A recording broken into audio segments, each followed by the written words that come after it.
그해 겨울은 유독 길었습니다. 바람이 뼛속까지 스미던 어느 날이었어요. 저는 반찬 몇 개를 챙겨 아들 집으로 향했죠. 자식 걱정은 나이가 들어도 끝이 없더라고요. 결혼을 시켰어도 마찬가지였어요. 오히려 며느리 눈치까지 보게 되니 발걸음이 더 무거웠습니다. 아파트 로비에 들어서는데 낯익은 뒷모습이 보였어요. 며느리였습니다. 전화 통화를 하고 있더군요. 저는 손을 들어 흔들려고 했죠. 그런데 며느리의 표정이 이상했습니다. 평소에 보던 얼굴이 아니었어요. 입꼬리가 올라가 있었고 눈빛이 반짝거렸죠. 마치 연애를 하는 처녀 같은 표정이었습니다. 저는 손을 내리고 멈춰섰어요. 그때 며느리의 목소리가 들려왔습니다. 정확한 내용은 알 수 없었어요. 거리가 좀 멀었거든요. 저는 무심코 한 발짝 다가갔습니다. 그 순간이었어요. 병신이라 시원치 않아. 그때 며느리가 고개를 돌렸습니다. 저와 눈이 마주쳤어요. 얼굴이 순식간에 굳어지더군요. 어머니. 며느리는 황급히 전화를 끊었습니다. 언제 오셨어요? 연락도 안 하시고. 아이고, 이 무거운 걸 또 들고 오셨어요. 주세요, 어머님. 누구랑 통화했니? 아, 그냥 친구요. 옛날 친구가 전화해서.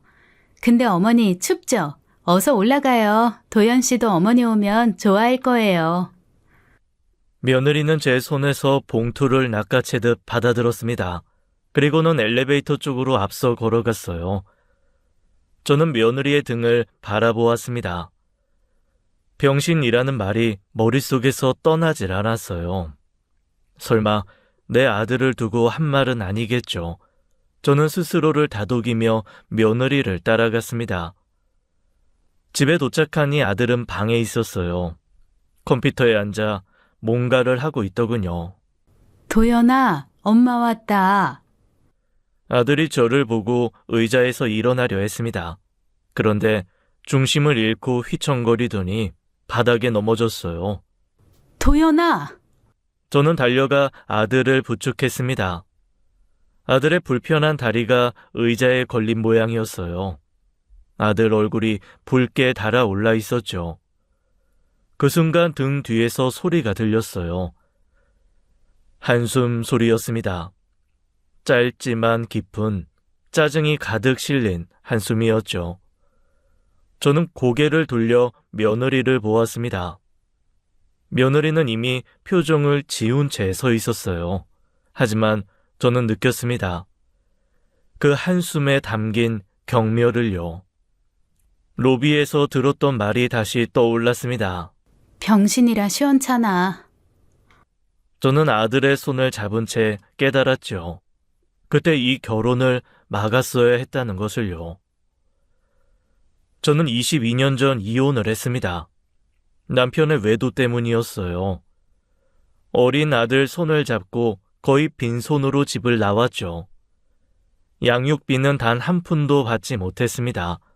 받을 생각도 없었어요. 그 남자에게 손 벌리느니 차라리 굶는 게 나았죠. 낮에는 회사에서 일하고 밤에는 부업을 뛰었습니다. 잠은 서너 시간이면 충분했어요. 뭐 그때는 좀 젊었으니 가능했네요. 지금 하라고 하면 죽어도 못할 것 같아요. 어쨌거나 당시 전 몸이 2개라도 모자랐죠. 아들은 그런 저를 말없이 지켜봤습니다. 학원 한번 보내달라는 소리 없이 혼자 공부했어요. 그렇게 묵묵히 버텨서 좋은 대학에 붙었죠. 졸업 후에는 IT 회사의 개발자로 취직했습니다. 첫 월급을 받던 날 아들이 저를 고깃집에 데려갔어요. 고기를 구우며 아들이 말했죠. 엄마, 이제 내가 볼 테니까 쉬어. 그동안 고생 많았어. 무심한 듯한 그 한마디에 저는 눈물이 났습니다. 드디어 마음고생 끝이라고 생각했어요. 그러던 어느 날이었습니다. 아들이 여자친구를 데려왔어요. 엄마, 인사해. 내 여자친구. 안녕하세요, 어머니. 이은경이라고 해요. 말을 참 예쁘게 했습니다. 목소리도 곱고 웃는 얼굴도 화사했어요. 첫인상은 나쁘지 않았죠. 저는 정성껏 밥상을 차렸습니다. 그런데 아들 여자친구가 젓가락을 들기 전에 휴대폰부터 꺼냈어요. 음식 사진을 찍기 시작하더군요. 사진은 왜 찍니? 아, 기념이요. 예비 시어머니께서 차려주신 첫 밥상인데 사진으로 남겨두고 싶어서요. 음식이 너무 맛있어 보여요, 어머니. 저는 그냥 웃어 넘겼습니다. 요즘 젊은 애들은 모든 사진으로 남긴다더군요. 밥을 먹는데 아들 여자친구가 반찬을 집으려고 손을 뻗었습니다. 그때 손목 안쪽이 보였어요. 문신이 있더군요. 예쁜 것도 아니고 무슨 정갈 같은 문신이었어요. 저는 못 본 척 시선을 돌렸습니다. 그런데 자세히 보니 목 뒤에도 문신이 살짝 보였어요. 밥을 먹으며 가만히 보니 배꼽 아래에도 문신이 있는 듯 보였습니다. 저는 물을 뜨는 척하며 생각에 잠겼죠. 보통 집 아이들은 저렇게 문신을 하진 않을 겁니다. 은경아, 문신이 좀 있네. 아, 이거요? 어릴 때 한 거예요. 요즘 다들 하잖아요. 지우고 싶은데 시간이 없어서 못 지우고 있어요. 아들 여자친구는 웃으며 대수롭지 않게 넘겼습니다. 저는 더 묻지 않았어요. 첫 만남에 분위기를 깨기 싫었죠. 아들 여자친구가 돌아간 후 저는 아들을 불러 앉혔습니다. 도연아, 그 애 어떻게 만났니? 왜? 마음에 안 들어? 그건 아닌데 문신이 좀 많더라. 저 정도면 보통은 아닌 것 같은데 혹시 담배도 피고 그러니? 그 애 평범하게 자란 애 맞고? 도연아, 결혼은 신중하게 생각해야 해. 아들은 대답 없이 저를 바라봤습니다. 그 눈빛에서 저는 이미 답을 알았어요. 아들 마음이 깊이 가 있다는 것을요. 아들은 제 말을 듣더니 한숨을 쉬었습니다. 엄마, 할 말이 있어. 아들의 표정이 심상치 않았죠. 은경이가 누군지 알아? 나 중학교 동창이야. 중학교 동창? 그때부터 알던 애야? 근데 엄마, 나 사실 중학교 때 왕따 당했어. 저는 그 말에 아들을 바라봤습니다. 상상도 못한 말에 깜짝 놀랐어요. 왕따? 네가? 그게 무슨 소리야? 네가 왜 왕따야? 학교 잘 다녔잖아. 아니, 너 왜 그때 말을 안 했어? 엄마 낮에는 회사 다니고 밤에는 부업하느라 새벽에 들어왔잖아. 아이, 죽을 것처럼 힘들어하는데 내가 어떻게 말해. 그땐 걱정시키기 싫었어. 가슴이 먹먹해졌습니다. 그때 저는 아들 걱정할 여유조차 없었어요. 돈 버느라 정신이 없었죠. 그게 얼마나 미안하든지요. 그래서 얼마나 당한 거야? 매일 맞았지. 돈도 뺏기고. 저는 아무 말도 할 수 없었습니다. 내 아들이 그런 일을 겪는 동안 나는 뭘 했나 싶었어요. 자식 학비 벌어준다고 정작 자식 곁에는 없었던 거지요. 근데 엄마가 모를 수밖에 없는 게 진짜 그거 오래 안 갔어. 은경이 때문에. 은경이가 뭘 했는데? 걔가 내 편을 들어줬어. 왕따 시키는 애들한테 니들이 뭔데 사람을 이렇게 괴롭히냐고 한 대 치면 두 대로 갚아줬어. 걔는 무서운 게 없었나 봐. 아들의 눈이 먼 곳을 보았습니다. 그 시절을 떠올리는 것 같았어요. 은경이가 나타나고 나서 지옥이 끝났어. 아무도 나한테 손 못 댔어. 걔 덕분에 학교 다닐 수 있었어. 아마 걔 아니었으면 나도 학창 시절이 지옥이었을 거야. 은경이 덕분에 내 학창 시절은 행복한 추억으로 남은 것 같아. 그런 일이 있었구나. 아휴, 엄마는 아무것도 모르고. 졸업하고 연락이 끊겼는데 2년 전에 길에서 우연히 마주쳤어. 뭐 반가워서 연락처 주고받고 밥 먹다 보니까 어찌어찌 연애가 됐네. 아들이 제 손을 잡았습니다. 아들의 눈이 진지했어요. 엄마, 은경이 아니었으면 나 여기 없었어. 은경이가 나 구해준 거야. 저는 더 이상 아무 말도 할 수 없었습니다. 문신이 어떻고 출신이 어떻고 따질 처지가 아니었어요. 아들의 생명의 은인인데 제가 뭐라고 반대를 해요. 결국 두 사람은 결혼식 날짜를 잡았습니다. 저는 며느리에게 고맙다는 말을 전했어요. 며느리는 환하게 웃으며 대답했죠. 어머니, 저야말로 감사하죠. 이렇게 좋은 사람 키워주셔서. 결혼식 날 활짝 웃는 아들을 바라보았습니다. 저는 마음 한구석에 찜찜함을 애써 눌러 담았어요. 은인이니까 괜찮을 거라고 스스로를 다독였죠. 이게 얼마나 오만한 오산이었는지 그때는 정말 몰랐습니다. 그때 이 결혼을 뜯어 말렸어야 했어요. 결혼 후 2년 동안 아들 부부는 별 탈 없이 살았습니다. 며느리도 아들을 잘 챙기는 것 같았어요. 저도 며느리에 대한 첫인상은 점점 잊어갔죠. 이대로 평범하게 살겠거니 싶었습니다. 그러던 어느 날 밤이었어요. 모르는 번호로 전화가 왔습니다. 김도연 환자 보호자분 되시죠? 지금 응급실로 와주셔야 합니다. 저는 그 말에 정신이 아득해졌어요. 겨우 정신을 차리고 병원으로 달려갔죠. 아들은 야근 후 퇴근하다 사고를 당했다고 했습니다. 음주운전 차량이 인도로 돌진했다더군요. 마침 그 자리에 아들이 있었던 거예요. 응급실에 도착하니 며느리가 먼저 와 있었습니다. 눈이 퉁퉁 부어서는 저를 보자마자 달려왔어요. 어머니, 어떡해요. 도연 씨가. 며느리는 말을 잇지 못하고 제 품에 안겨 울었습니다. 저는 며느리를 아는 채 수술실 앞을 지켰어요. 그 시간이 얼마나 길었는지 모릅니다. 수술이 끝나고 의사가 나왔습니다. 생명은 건졌습니다. 하지만 다리 신경이 크게 손상됐어요. 두고 봐야 할 것 같습니다. 저는 아들이 살았다는 말에 무릎이 풀렸어요. 일단 살았으면 됐습니다. 다리야 치료하면 되죠. 그렇게 반년 넘는 병원 생활이 시작됐습니다. 며느리는 매일 병원에 왔어요.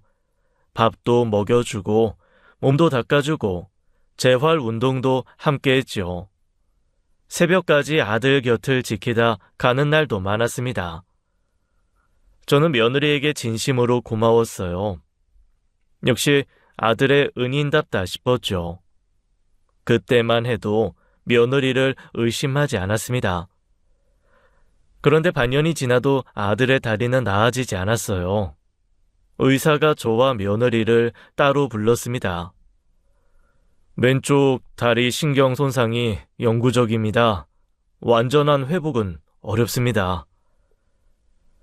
저는 그 말을 듣고도 실감이 나지 않았습니다. 그 말 뜻은 한쪽 다리는 평생 쓸 수 없다는 말이었어요. 아들은 며칠간 입을 열지 않았어요. 천장만 바라보며 누워 있었죠. 설상가상으로 회사에서 연락이 왔습니다. 장기 휴직이 어렵다며 권고사직 처리하겠다는 내용이었어요. 멀쩡히 일하던 사람이 하루아침에 직장도 잃은 거죠. 퇴원 후 아들은 집에만 있었습니다. 방에 틀어박혀 나오질 않았어요. 그때부터였습니다. 며느리의 태도가 조금씩 달라지기 시작한 게요. 저는 틈만 나면 반찬을 싸들고 아들 집에 갔어요. 그런데 아들은 방문도 열지 않더군요. 엄마, 그냥 가. 나 괜찮아. 괜찮다는 말이 괜찮게 들리지 않았습니다. 저는 억지로 문을 열고 들어갔어요. 아들은 컴퓨터 앞에 앉아 있었습니다. 화면에는 아무것도 띄어져 있지 않았어요. 그냥 빈 모니터 화면만 멍하니 쳐다보고 있었죠. 밥 먹었어? 어, 뭐 먹었는데? 그냥 대화가 이어지질 않았습니다. 제가 뭘 물어봐도 한두 마디가 전부였어요. 예전에 저랑 있으면 수다쟁이처럼 말을 쏟아내던 아이였는데요. 집안을 둘러보니 며느리는 보이지 않았습니다. 은경이는? 가게, 이 시간에도 가게야? 내가 돈을 못 버니까 은경이가 열심히 일하는 거지 뭐. 아들의 목소리에는 아무런 감정이 없었어요. 그냥 사실을 읊는 것 같았습니다. 저는 뭔가 이상하다고 느꼈어요. 아들의 태도가 단순히 다리 때문만은 아닌 것 같았죠. 저는 부엌으로 가서 밥을 차렸어요. 국도 데우고 가져온 반찬도 그릇에 담았죠. 아들을 식탁으로 불러 앉혔습니다. 아들은 숟가락을 들었어요. 밥을 몇 숟갈 뜨더니 이내 숟가락을 내려놓았습니다. 왜? 더 먹어. 입맛이 없어? 누워만 있으니 배가 고플 리가 있나. 배 안 고파. 저는 아들의 얼굴을 바라봤습니다. 살이 많이 빠져 있었어요. 광대뼈가 도드라지고 눈 밑에는 그늘이 져 있었죠. 예전에 회사 다니며 자신감 넘치던 모습은 어디에도 없었습니다. 마치 속이 텅 빈 껍데기처럼 보였어요.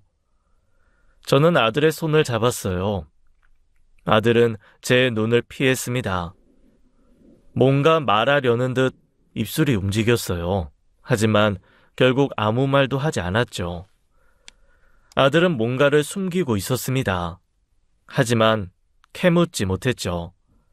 그저 돌려서 물어보았지만 별말은 없었어요. 저는 그날 늦은 시간까지 아들 곁에 있었습니다. 엄마 이제 가. 늦었잖아. 좀 더 이따 갈게. 가라니까. 나 피곤하다. 아들은 방으로 들어가 버렸습니다. 저는 빈 식탁 앞에 혼자 앉아 있었어요. 싱크대에는 설거지가 쌓여 있었습니다. 냉장고에는 상한 반찬들이 그대로 있었죠. 며느리가 집안일을 하는 흔적이 전혀 없었어요. 아들도 완전히 다른 사람이 된 것 같았습니다. 그때는 다리 때문에 저러는 거라고 생각했습니다.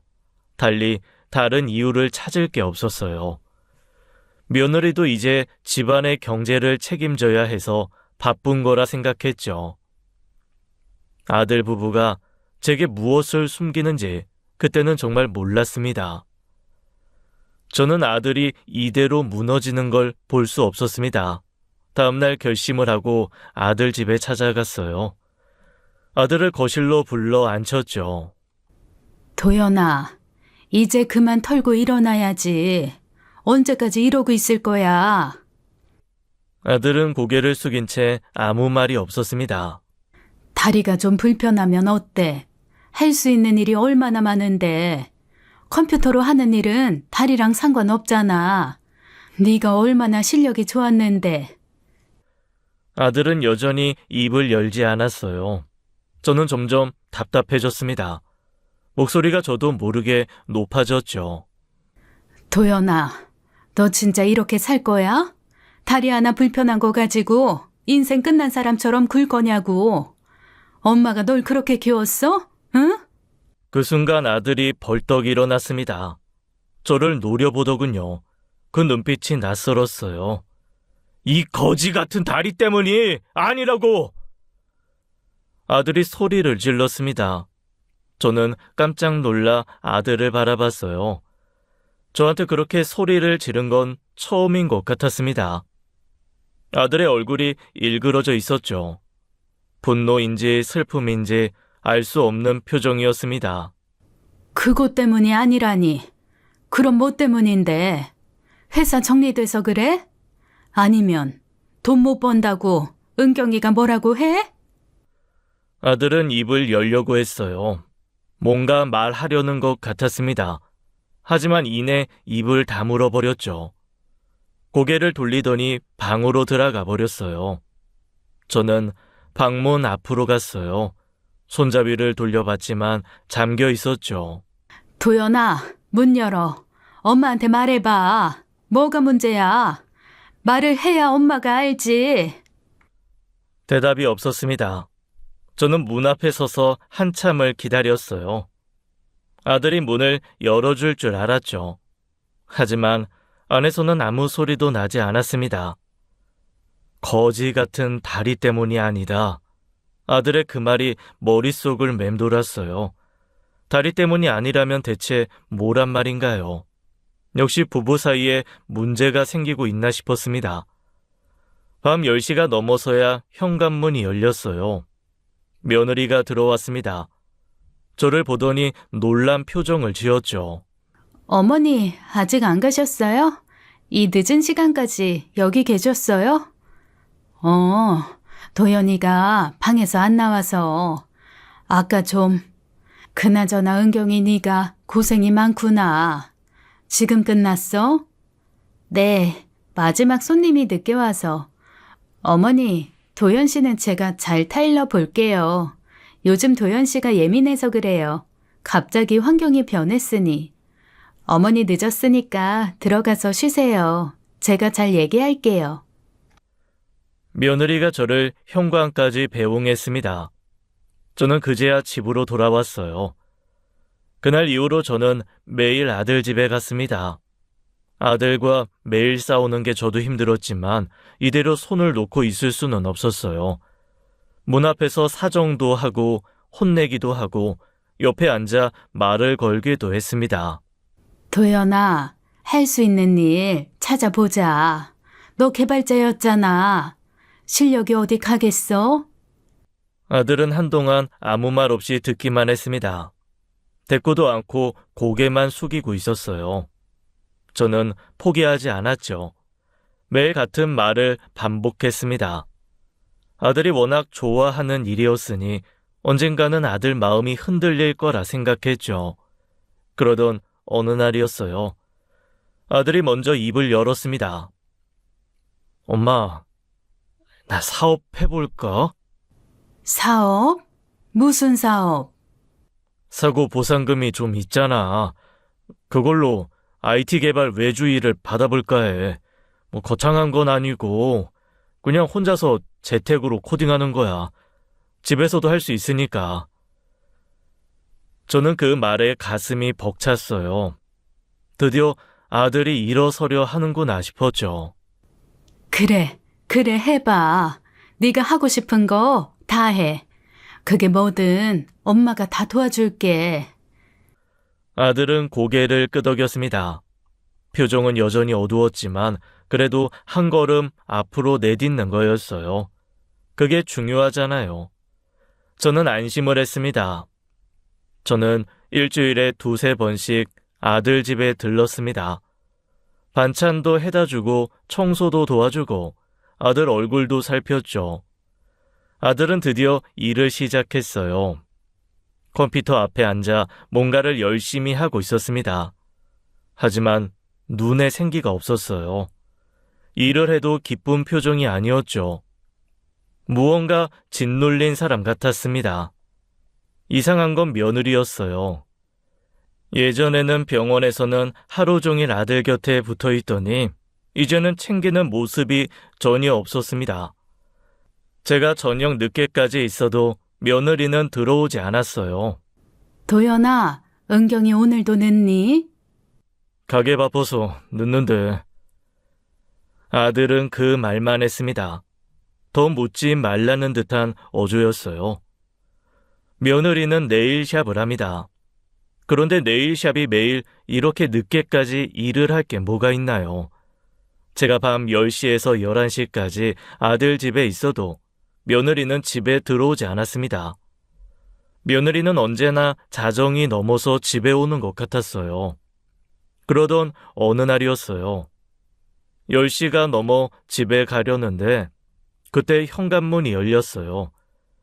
웬일로 이른 시간에 며느리가 들어왔습니다. 저를 보더니 눈썹이 살짝 찌푸려지는 게 보였어요. 은경아, 왜 이렇게 늦었어? 밥은 먹었니? 매일 이렇게 늦는 거야? 일이 많았어요. 요즘 손님이 많아서. 아시는 것처럼 제가 돈 벌어야 하니까요. 그 말투가 퉁명스러웠습니다. 예전에 저한테 하던 말투가 아니었어요. 며느리는 저한테 인사도 제대로 하지 않았습니다. 그냥 방으로 들어가 버렸어요. 저는 닫힌 문을 바라보았습니다. 아들에게 눈을 돌리니 아들은 고개를 숙이고 있었어요. 아무 말도 하지 않았습니다. 이 집에 뭔가 문제가 있다는 걸 느꼈어요. 엄마, 미안해. 은경이가 요즘 피곤해서 좀 신경이 날카로워. 크게 마음에 담지 마. 늦었는데 이제 가셔. 아들이 며느리 대신 사과를 하고 있었어요. 그 모습을 보니 가슴이 답답해졌습니다. 저는 아들 방에서 나왔어요. 집으로 가려다가 몸을 돌려 며느리가 들어간 안방으로 갔습니다. 문을 두드렸죠. 네. 은경아, 잠깐 얘기 좀 하자. 저는 방으로 들어갔어요. 며느리는 침대에 걸터 앉았습니다. 저는 조심스럽게 말을 꺼냈죠. 은경아, 요즘 도연이가 많이 힘들어 보여. 물론 너도 많이 힘든 거 다 안다. 그래도 이럴 때일수록 부부가 더 서로 의지를 해야 하는 거야. 혼자 집에서 일하느라 외롭기도 할 거고. 그러니 네가 조금만 챙겨주면 안 되겠니? 어렵겠지만 가끔 일찍 들어와서 밥도 같이 먹어주고 말동무도 해주고 생활비 문제라면 내가 얼마든 도울 테니. 그 순간 며느리의 표정이 변했습니다. 눈빛이 차가워지더군요. 얼마나 주실 수 있는데요? 집이라도 팔아서 해주실 수 있으세요? 뭐? 죄송해요.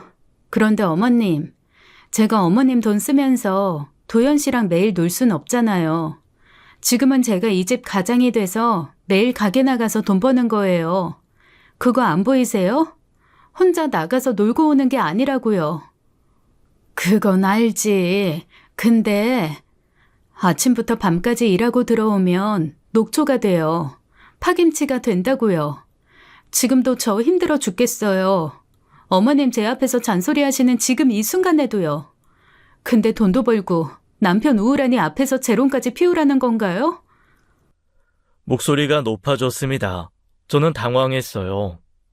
아니, 그런 뜻이 아니라 그냥 옆에 있어 달라는 거야. 도연이도 지금 힘든 시기잖니. 자기 잘못이 아닌 다른 사람 잘못으로 자기 모든 걸 잃었어. 내가 너 힘든 거 모르는 거 아니야. 그저 너희가 부부이니 이런 시기에 둘이 잘 헤쳐나가라는 뜻이었다. 어머니. 며느리가 제 말을 끊었습니다. 자리에서 일어나더니 저를 똑바로 쳐다봤어요. 제가 듣기엔 너 힘든 건 모르겠고 내 아들 걱정만 된다로 들려요. 어머니가 그렇게 걱정되시면 어머니가 직접 챙기세요. 전 못해요. 며느리가 제 팔을 잡았습니다. 그리고는 방 밖으로 밀어냈어요. 제 코앞에서 문이 닫혔습니다. 지금 이게 무슨 상황인가 싶었죠. 저는 문을 확 열어젖혔어요. 며느리가 놀란 얼굴로 돌아봤습니다. 은경아, 사람이 평생 건강할 수 있는 게 아니야. 살다 보면 힘든 일이 닥치기도 하고, 그래서 결혼할 때 아플 때도 힘들 때도 함께 하겠다고 맹세하는 거야. 그게 부부야. 도연이 몸 챙기는 건 내가 계속 해줄 수 있다. 근데 마음이 무너진 건 아내인 네가 보듬어줘야지. 그건 내가 못하는 거야. 내가 자꾸 너한테 무리한 걸 요구하는 거니? 좋다. 네 말대로 돈이 필요하면 내가 집 팔아서라도 해주마. 너는 그냥 도연이 옆에 있어줘라. 손 한번 잡아주고 괜찮다고 말 한마디만 해주고 다시 일어설 수 있다고 용기를 줘라. 며느리 얼굴이 붉어졌어요. 옛날에도 네가 그렇게 도연이를 살려주지 않았니? 저는 돌아서서 방을 나왔어요. 등 뒤로 며느리의 시선이 느껴졌지만 굳이 확인하지 않았습니다. 그 일이 있고 며칠 후였습니다. 지인의 손주 돌잔치가 있어서 다녀왔어요. 오랜만에 만난 친구들과 저녁까지 먹고 늦은 시간에 집으로 향했죠. 지하철에서 내려 번화가를 지나가고 있었습니다. 그때 낯익은 뒷모습이 눈에 들어왔어요. 며느리였습니다. 그런데 며느리 옆에 남자가 서 있었어요. 처음 보는 사람이었습니다.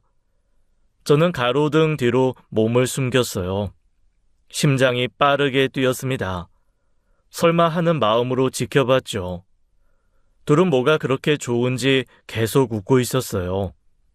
며느리가 남자 팔을 툭툭 치며 장난을 걸었습니다. 마치 연인처럼 보였어요. 저는 더 지켜볼 수가 없었습니다.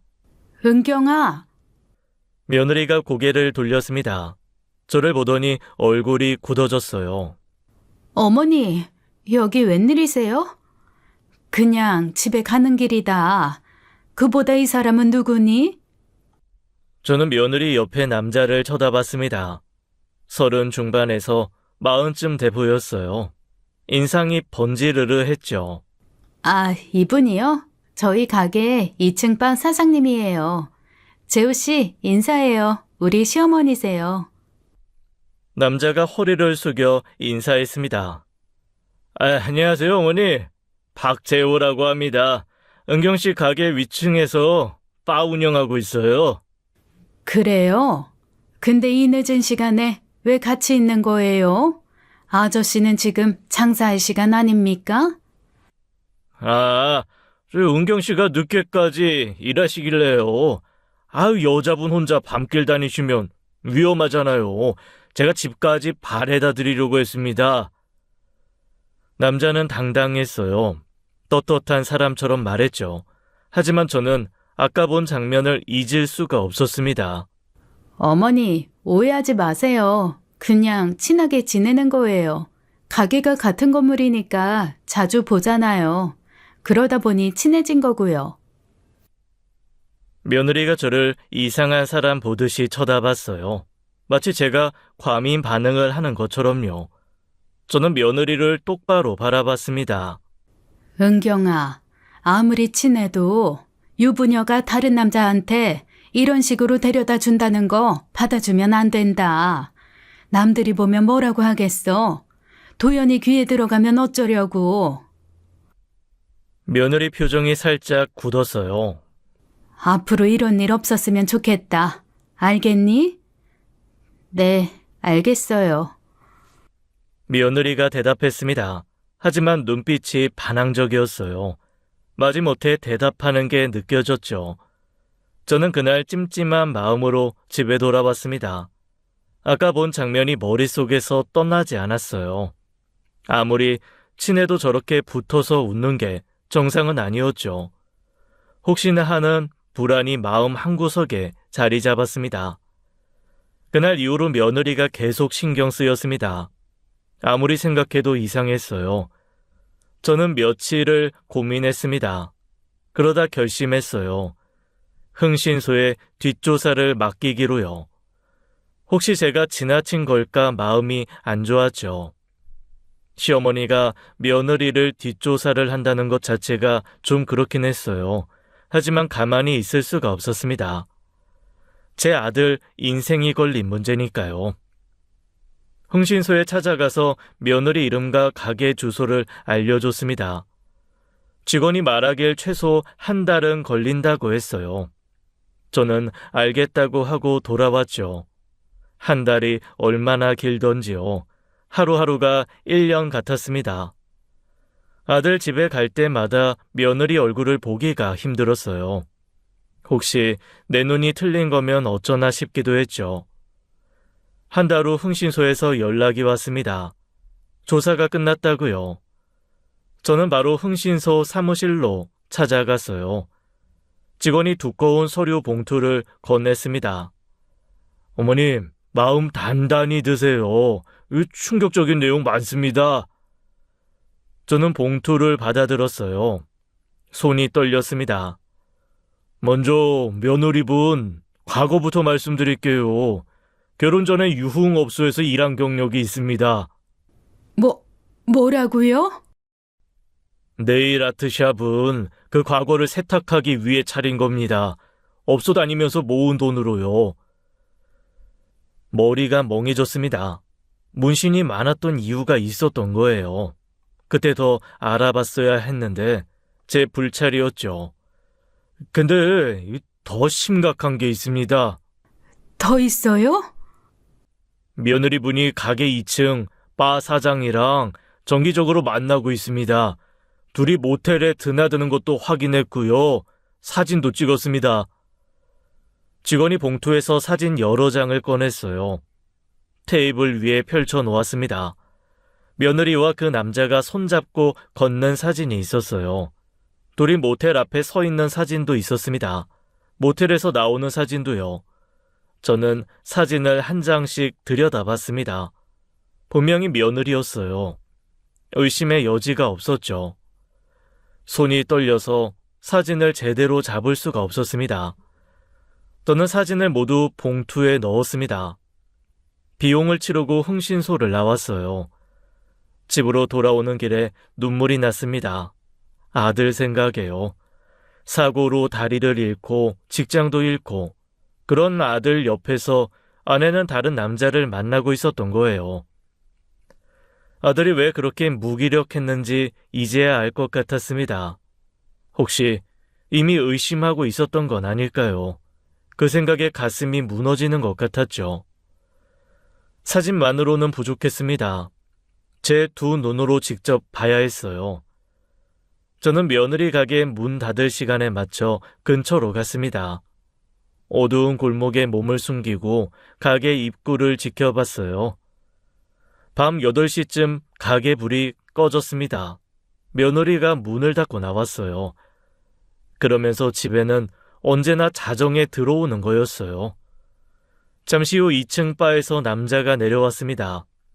흥신소 사진에서 봤던 그 얼굴이었어요. 둘은 자연스럽게 팔짱을 꼈습니다. 주변 사람들에게 숨기려는 노력조차 없었어요.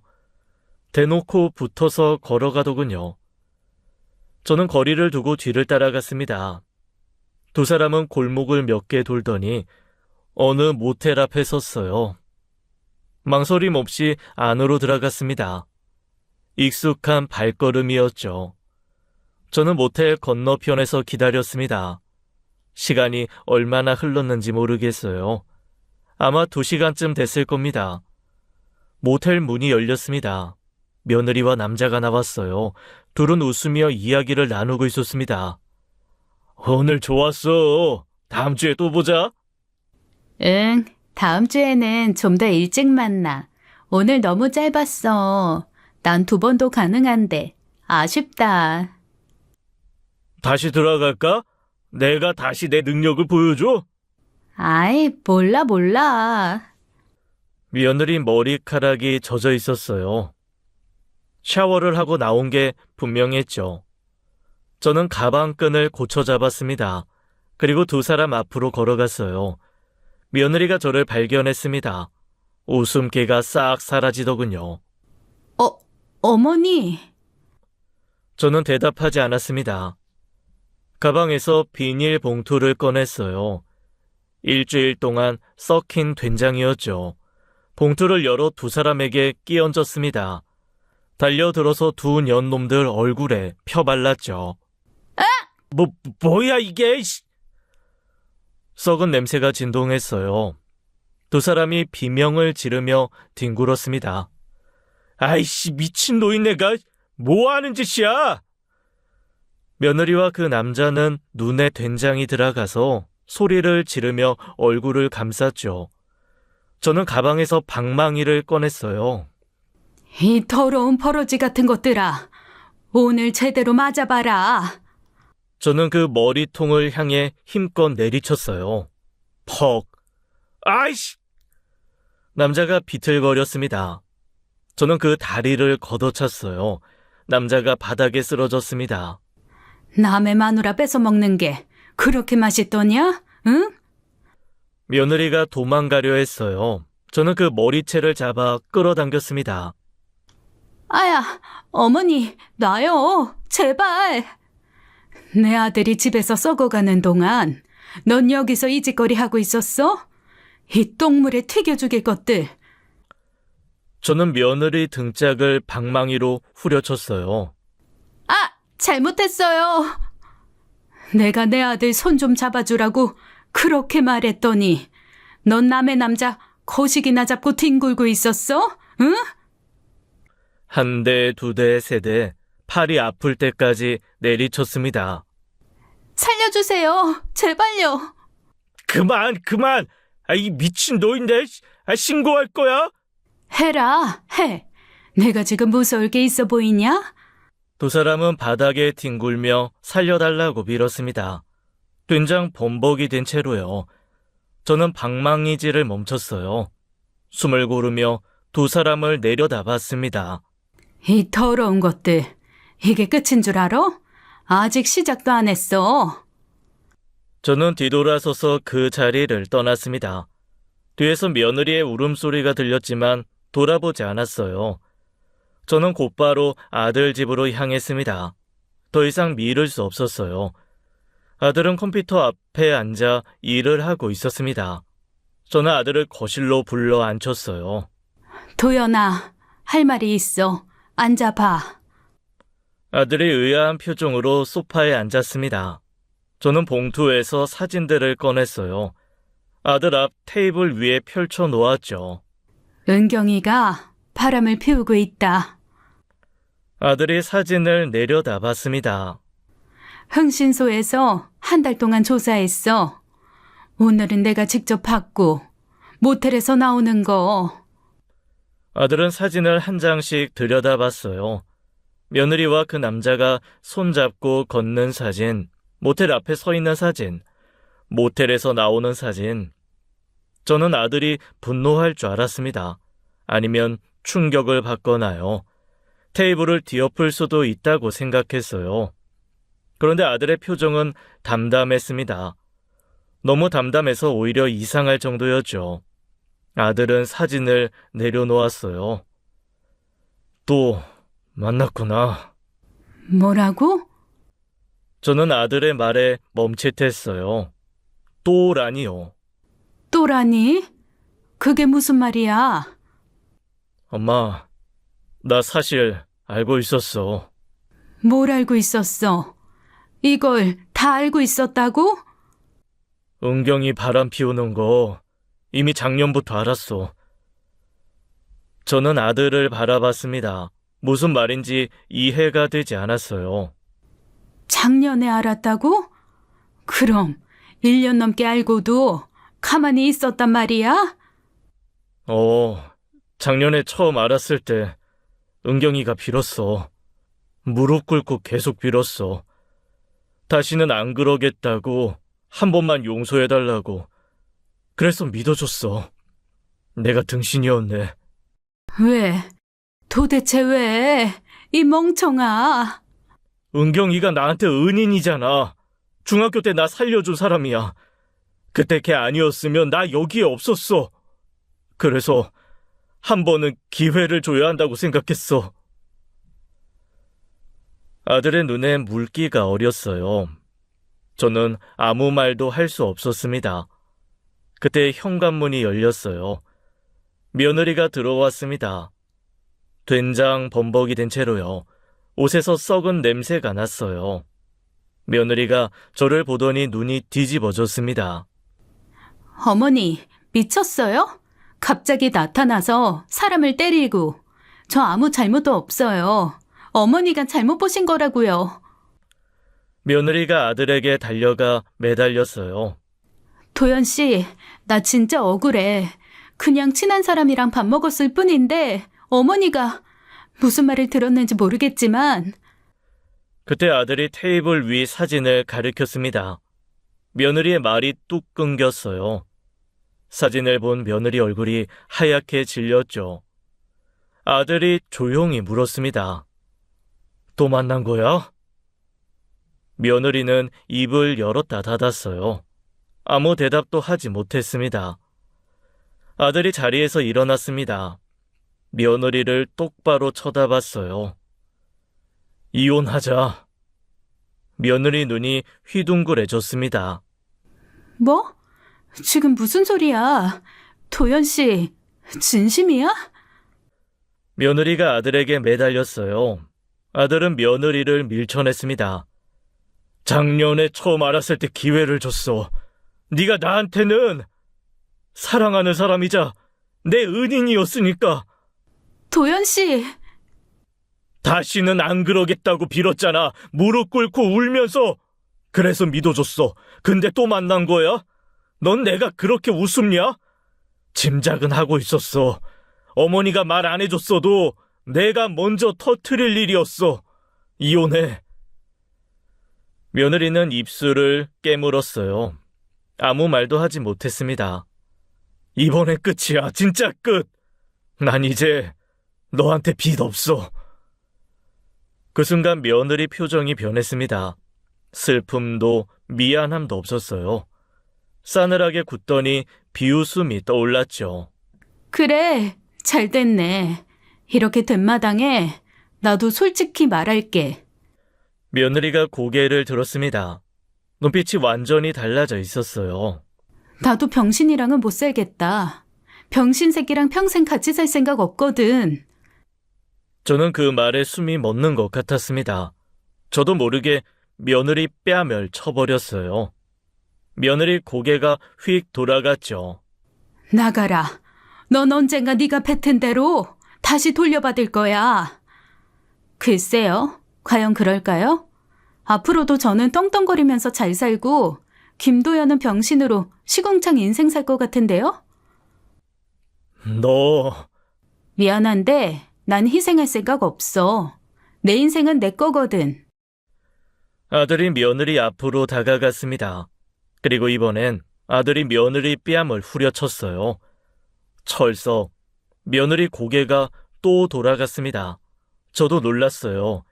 아들이 손을 드는 건 처음 봤거든요. 나는 몸이 불편한 거야. 그건 사고 때문이지. 내 잘못이 아니야. 근데 너는 뭐야? 너는 정신이 불편한 거잖아.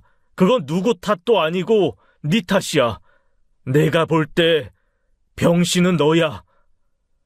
며느리가 뺨을 감싸주었어요. 아들을 노려봤습니다. 하지만 아무 말도 하지 못했죠. 며느리는 돌아서서 방으로 들어갔어요. 잠시 후 캐리어 하나를 끌고 나왔습니다. 현관문 앞에서 멈춰섰어요. 돌아보더니 비꼬듯이 웃었습니다. 현관문이 쾅 닫혔습니다. 저는 아들 옆으로 갔어요. 소파에 앉혀놓고 손을 잡았습니다. 아들은 고개를 숙인 채 말했어요. 내 잘못이야, 엄마. 기회를 준 내가 바보지. 저는 그제야 모든 게 이해됐습니다. 아들이 사고 후 무기력했던 이유요. 다리 때문이 아니었어요. 아내의 배신을 알면서도 참고 있었던 거였죠. 은인이라는 이유 하나로요. 저는 아무 말도 못하고 아들을 껴안았습니다. 아들의 어깨가 미세하게 떨리고 있었어요. 며느리는 그날 이후 집에 돌아오지 않았습니다. 아들은 바로 변호사를 선임했어요. 이혼 소송을 시작했죠. 외도 증거가 확실하니 금방 끝날 줄 알았습니다. 흥신소 사진도 있고 제가 직접 목격한 것도 있으니까요. 첫 공판, 법정에서 며느리를 만났습니다. 그 상간남과 함께요. 그 둘은 뻔뻔하게 나왔어요. 어차피 저희 둘이 재혼할 거예요. 위자료? 그깟 거 얼마나 들여나? 몇 천? 얼마든 내드릴게요. 불쌍한 병신 모자 적선해주는 셈 치지 뭐. 법이 정한 대로 몇 푼 내면 되는 거잖아. 그거 내고 은경이랑 잘 살겠습니다, 어르신. 상간남은 아들을 보고도 비웃었어요. 다리 불편하신 분은 건강 챙기시고요. 이제 여자 맛은 잊고 사십시오. 아들이 차갑게 쏘아붙였습니다. 쓰레기들끼리 잘 붙어 먹고 살아라. 딱 어울린다. 되도록 멀리서 말하고 당신 입냄새가 심해서 뭐라고 짓거리는지 들리지도 않네. 며느리가 눈을 치켜떴지만 아들은 거들떠보지도 않았어요. 저는 속이 부글부글 끓었지만 참았습니다. 그리고 며칠 뒤였어요. 이혼 소송이 막바지에 접어들 무렵이었죠. 제 휴대폰에 문자가 왔습니다. 며느리였어요. 어머니, 저 새 출발해요. 병신 버리고 나니까 너무 홀가분한 거 있죠? 재호 씨랑 행복하게 살게요. 어머니도 아들 잘 챙기세요. 힘드시겠다. 저는 문자를 보고 눈앞이 빨개졌습니다. 손이 떨렸어요. 인연이 끝까지 대놓고 저를 조롱하고 도발하는 거였습니다. 저는 집을 나섰습니다. 며느리 가게로 향했어요. 오늘은 진짜 머리채를 잡아 뜯어버릴 생각이었죠. 가게를 엎어버리고 싶었습니다. 며느리 가게 골목에 들어서는데 이상한 냄새가 났어요. 하늘을 보니 검은 연기가 뒤덮고 있었죠. 사람들 소리가 크게 들렸습니다. 타는 냄새도 났고요. 서둘러 달려가 보니 며느리 가게 2층에서 연기가 피어오르고 있었습니다. 상간남의 바였어요. 저는 걸음을 멈췄습니다. 연기가 점점 짙어졌어요. 순식간에 불길이 커지기 시작했죠. 저 멀리서 사이렌 소리가 들렸습니다. 사람들이 하나둘 몰려들었어요. 소방차가 도착해서 진화 작업을 시작했습니다. 저는 멀찍이 서서 지켜봤어요. 불길이 잡히는데 한참이 걸렸죠.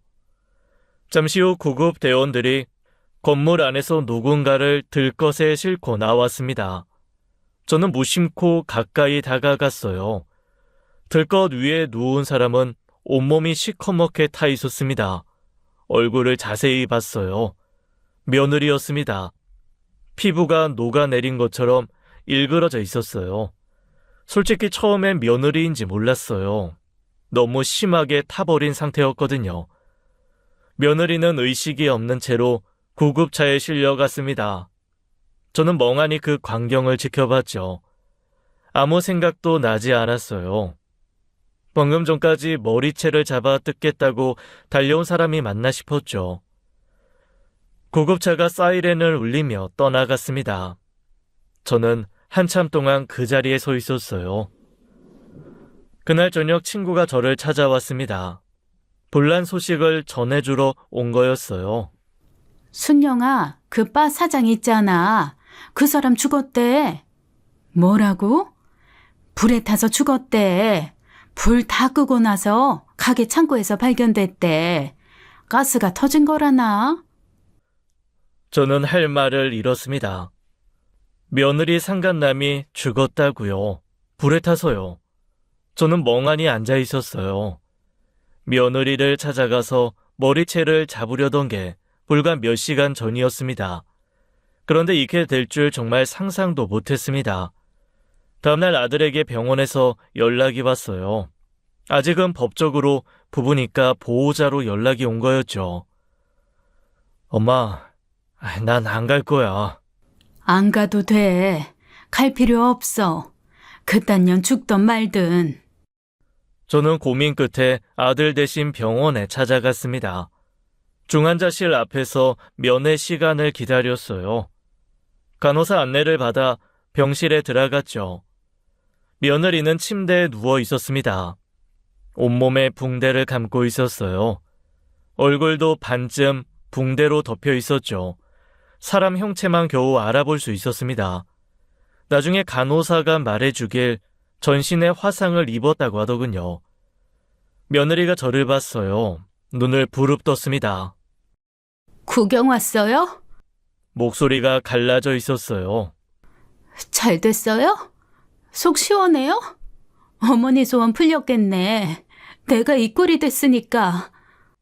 며느리가 악을 썼습니다. 울부짖듯이 소리쳤어요. 좋아 죽겠죠? 내가 이렇게 됐으니까 신났죠? 저는 가만히 며느리를 내려다봤습니다. 아무 말도 하지 않았어요. 며느리가 숨을 헐떡이며 저를 노려봤죠. 저는 며느리 곁으로 다가갔습니다. 붕대 사이로 보이는 눈을 똑바로 바라봤어요. 전신 화상이면 평생 그 몸으로 살아야 할 거다. 사람을 저주하고 무시하고 살면 나중에 그게 다 너한테 돌아가는 거야. 네가 도연이한테 한 말, 한 행동 잘 생각해봐라. 저는 돌아서려다 멈췄어요. 마지막으로 한마디를 더했습니다. 이게 천벌이라는 거야. 며느리 눈에서 눈물이 흘러내렸습니다. 아무 말도 못하고 울기만 했어요. 처음으로 며느리가 작아 보였습니다. 저는 돌아서서 병실을 나왔어요. 뒤에서 며느리가 소리를 지르고 무언가를 집어 던지는 소리가 들렸지만 돌아보지 않았습니다. 다시는 며느리를 볼 일이 없을 거라고 생각했어요. 그리고 실제로 그랬죠. 이후 아들 이혼 소송이 최종 확정됐습니다. 당연히 아들이 이겼어요. 외도 증거는 넘쳤으니까요. 위자료 소송에서도 승소했죠. 며느리는 전신 화상으로 병원 신세를 지게 됐습니다. 그 후로 어떻게 살고 있는지는 모릅니다. 알고 싶지도 않았어요. 아들은 그날부터 일에만 매달렸습니다. 재택으로 하던 외주 일이 점점 늘어났어요. 아들 실력이 좋다는 입소문이 퍼지면서 의뢰가 밀려들기 시작했죠. 1년 후 아들은 작은 사무실을 얻었습니다. 오피스텔 한 칸짜리 작은 공간이었어요. 직원도 한두 명씩 뽑기 시작했죠. 회사가 조금씩 커져갔습니다. 아들의 표정도 점점 밝아졌어요. 예전에 회사 다닐 때 자신감 넘치던 모습이 돌아오고 있었죠. 주말이면 아들은 봉사활동을 나가기 시작했습니다. 장애인 복지관에서 코딩을 가르치는 봉사였어요. 자기처럼 다리가 불편한 사람들에게 도움이 되고 싶다고 했죠. 저는 아들이 대견했습니다. 그 힘든 시간을 지나 이렇게 다시 일어서다니요. 엄마로서 이보다 더 뿌듯할 수가 없었어요. 그렇게 4년이 흘렀습니다. 어느 날 아들에게서 전화가 왔어요. 소개시켜줄 사람이 있다고 했습니다. 봉사활동에서 만난 여자라고요. 저는 아들과 함께 식당에서 그 여자를 만났습니다. 수수하고 차분한 인상이었어요. 화려하지 않았지만 단정했죠. 그 여자는 봉사단체에서 아들과 같이 활동했다고 했습니다. 장애인 복지 일을 오래 해봤다더군요. 아들의 사연도 알고 있었어요. 제가 유심히 본 건 그 여자가 아들을 바라보는 눈빛이었습니다. 따뜻했어요. 아들의 불편한 다리를 부끄러워하지 않았죠. 오히려 자연스럽게 받아들이는 것 같았습니다. 저는 이번에 느낌이 좋았어요. 첫 며느리를 만났을 때와는 완전히 달랐죠. 그때는 찜찜함이 있었는데 이번엔 마음이 편안했습니다. 몇 달 뒤 아들은 그 여자와 재혼을 했어요. 작은 결혼식이었습니다. 가까운 사람들만 초대했죠. 결혼식장에서 저는 아들 손을 잡았습니다. 아들의 눈을 바라보며 말했어요. 이번엔 꼭 행복하라고요. 아들은 웃으며 고개를 끄덕였습니다. 그 웃음이 진짜였어요. 4년 전에는 볼 수 없었던 웃음이었죠. 저도 웃었습니다. 이제야 마음을 놓을 수 있을 것 같았어요. 긴 겨울이 끝나고 드디어 봄이 온 것 같았죠. 지금까지 사연 읽어주는 남녀였습니다. 끝까지 함께 해주신 여러분 감사드리며 저희는 다음 사연으로 돌아올게요. 감사합니다.